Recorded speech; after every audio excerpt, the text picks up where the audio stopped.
Hello friends, welcome back to our channel study blog with Shivendra. जैसे कि आप सभी जानते हैं कि हम अपने चैनल के माध्यम से मोस्टली सबसे ज़्यादा जो वीडियोस बनाते हैं वो लीगल जॉब नोटिफिकेशंस की होती हैं और जो ऐसी नोटिफिकेशन होते हैं जो मोस्टली आप लोगों को पता नहीं चल पाता है। बट आज का जो हमारा आपके लिए जो अपडेट रहने वाली इन्फॉर्मेशन रहने वाली यूपी पीसीएसजे के संबंध में है। वैसे तो अभी देखिए यूपी पीसीएसजे 2022 का जो आपका मेंस का डिस्प्यूट था वो चल रहा है, क्योंकि उसमें भी तारीखें लग रही हैं। पिछली तारीख पर आपके जो पिटिशनर थे श्रवण कुमार और वो जो प्रेजेंट नहीं हो पाए थे, बट उसमें तारीखें लगाई जा रही हैं। लेकिन ऐसा नहीं है कि वैकेंसीज नहीं आएंगी। आप लोग याद रखें, सितंबर में आपकी एपीयू की लगभग 200 अब वैकेंसीज आने वाली है। और आप लोग जानते हैं कि समथिंग 18 में आपने एग्जाम्पल देखा, 22 में आपने एग्जाम्पल देखा, समथिंग 1-2 महीने के आगे पीछे वैकेंसीज आते हैं। अगर हम ये नहीं कह सकते कि भाई अक्टूबर में आ जाएगी, बट याद रखेगा 25 में ही आपकी जे की वैकेंसीज भी 100% आने वाली हैं। और इस बार याद रखेगा एपीओ एंड जे के अंदर आपका कंपटीशन बिल्कुल डिफरेंट रहने वाला है। क्यों? क्योंकि जे के अंदर हम ये नहीं कह सकते कंपटीशन आपका कम है, बट फिर भी याद रखेगा पहले के मुकाबले आपका यहाँ पर जे में कंपटीशन कम रहने वाला है। क्यों कम रहने वाला है? क्योंकि जो 3 साल की प्रैक्टिस में जो फ्रेशर्स हैं वो बिल्कुल बाहर हो जाएंगे। और ये फ्रेशर्स कहाँ जाएंगे? फ्रेशर्स मोस्टली जिनका सपना केवल जे का था, बहुत से बच्चे ऐसे थे जो एपीओ का फॉर्म नहीं डालते थे। बट याद रखेगा ये जो फ्रेशर्स यहाँ पर आपको मिलेंगे जिनके पास 3 साल का एक्सपीरियंस नहीं है, सारे के सारे आपके एपीओ की तरफ जाएंगे। ये कॉमन सेंस है और आप सब लोग इसे आसानी से लगा सकते हैं। तो इसलिए भाई वैकेंसीज का इंतजार नहीं करते हुए अपनी तैयारी कर दीजिए, क्योंकि आप लोग जानते हैं कि 2022 में भी आपके 9 माइनर एक्ट जोड़े गए थे बच्चों और महिलाओं और डिसेबल से संबंध। तो याद रखेगा हो सकता है यहाँ पर इस बार भी आपका जब यूपी एपीओ के सिलेबस में इतना बदलाव हुआ है तो यूपी जे के सिलेबस में फिर एक बार बदलाव होगा, क्योंकि उत्तर प्रदेश ने गजट पहले ही पास कर दिया है आपका 2025 का संशोधन को लेकर के। न्यायिक सेवा आपका उत्तर प्रदेश न्यायिक सेवा नियमावली 2025 में इसमें आपका बिल्कुल अब उनको नया कोई भी संशोधन करने की ज़रूरत नहीं है। अगर वो कोई नया एक्ट अधिनियम लाते हैं तो इसी नियमावली के अंतर्गत उसको इंक्लूड कर दिया जाएगा। उसके लिए अलग से उन्हें कोई संशोधन करने की अब ज़रूरत नहीं है। बट यहाँ पर हम आपको केवल एक छोटी सी चीज़ दिखाना चाहते हैं। ये एक मेन ये चीज़ आपको यहाँ से बता देगा, Uttar Pradesh judicial services 6th amendment rule 2025। These rules में be called the Uttar Pradesh, इसको ये अधिनियम बोला जाएगा। और इसकी बाकी ये किसकी जगह आया है? In the Uttar Pradesh judicial service rule 2021 की जगह है आपका। यहाँ पर मेन बात आपको ये सिंपल इतना कहना चाहते हैं कि एग्जिस्टिंग अपेंडिक्स, एग्जिस्टिंग मतलब जो सब्जेक्ट भाई आपके पहले से हैं वो तो एग्जिस्टिंग आपके रहने वाले ही हैं प्रोविजंस बिल्कुल, लेकिन यहाँ पर कुछ प्रोविजंस को सब्स्टिट्यूटेड किया जाएगा। कॉलम 2 में इन्होंने बिल्कुल कह दिया है कि कुछ सब्जेक्ट को यहाँ पर सब्स्टिट्यूट कर लिया जाएगा, जैसे एग्जिस्टिंग प्रोविजंस। ठीक है, यहाँ पर ये सारे सेम रहने वाले हैं। अब यहाँ पर वैसे तो पूरी चीज़ें नहीं है कंप्लीट, बट यहाँ पर आप लोग जो ये चीज़ देख रहे हैं कॉलम 2 में provisions as hereby substituted appendix second C rule 19 syllabus आपका यहाँ पर जो है ये बिल्कुल चेंज है जो कि होने वाला है। अगर आप एक बार इस चीज़ को यहाँ से देखें, ठीक है, ये वाला पोर्शन, ठीक है, ये वाला, तो यहाँ पर ये एग्जिस्टिंग प्रोविजंस रहने कि जो पहले से चला आ रहा है वो पहले से ही रहेगा। बट कॉलम 2 ने यहाँ से कह दिया है कि provisions as hereby substituted, कि यहाँ पर देखिए अगर पहले वाली चीज़ें एक्सिस्ट रहेंगी, लेकिन यहाँ पर अगर कोई भी नया सिलेबस ऐड होता है तो यहीं पर इंक्लूड कर दिया जाएगा। उसके लिए नया संशोधन करने की बिल्कुल भी ज़रूरत नहीं है। The examination shall include the following subjects and any enactment forming part of the syllabus shall include its substituted enactment, यानी कि इसी में इसको सब्सट्रैक्ट कर दिया जाएगा। याद रखिएगा इसी में जोड़ दिया जाएगा।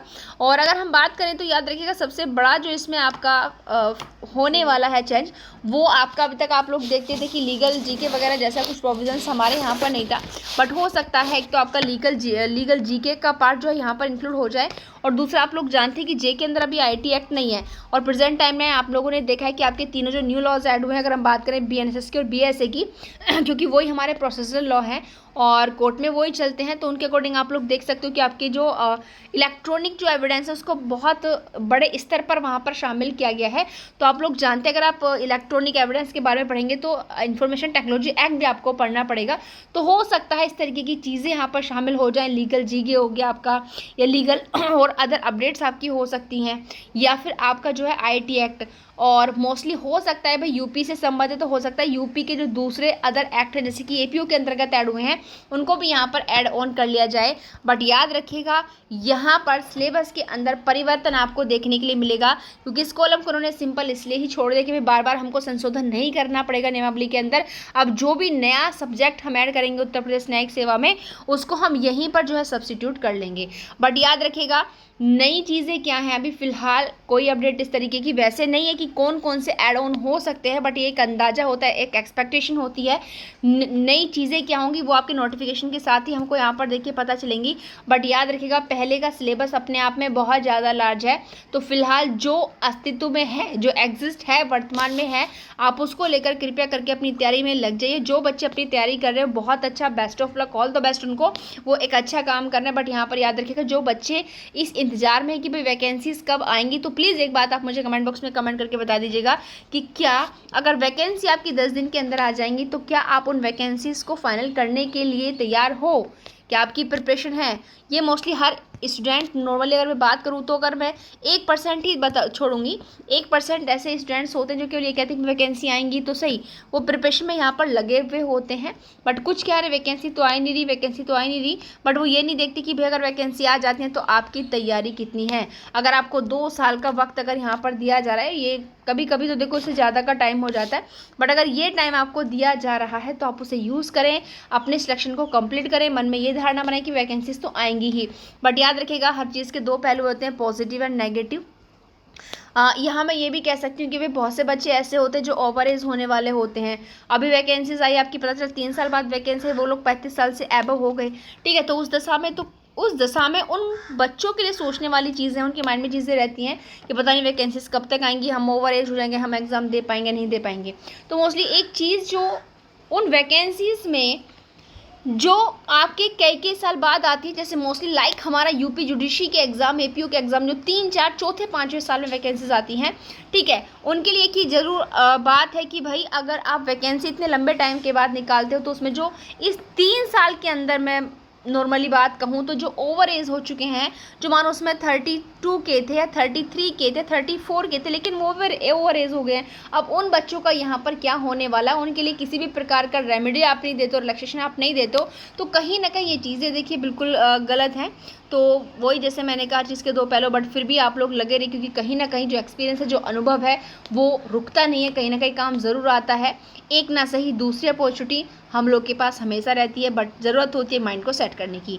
एक बार मैं वीडियो ख़त्म करने से पहले आपको ये याद दिला दूँ कि भाई यदि अभी आप चाहते कि इस बार का हमारा सिलेक्शन बिल्कुल हमें 100% सिलेक्शन चाहिए, हमें अच्छी तैयारी करनी है मोस्टली हिंदी मीडियम वाले बच्चों के लिए, तो आप मेरे द्वारा दिए हुए नंबर पर कांटेक्ट कर सकते हैं। और स्टडी ब्लॉग विद शिवेंद्र का यूपी एपीओ यूपी की जुडिशरी या एपीओ की वैकेंसीज़ के लिए आप क्लासेस ज्वाइन कर सकते हैं। नंबर मैं आपको बता देती हूँ, देखिए 8840679353।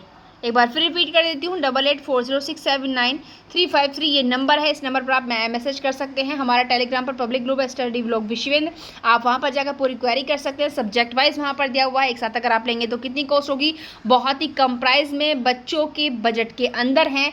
खासकर हिंदी मीडियम वाले बच्चों के लिए ऐप भी है आपका, रिकॉर्डिंग क्लासिंग मिलेंगी, आपको हैंड रिटेन ईजी लैंग्वेज के अंतर्गत नोट्स मिलेंगे। तो भाई देरी किस बात की, अपने सिलेक्शन को 100% श्योर कीजिए और आज ही ज्वाइन कीजिए study blog with Shivendra. Thank you.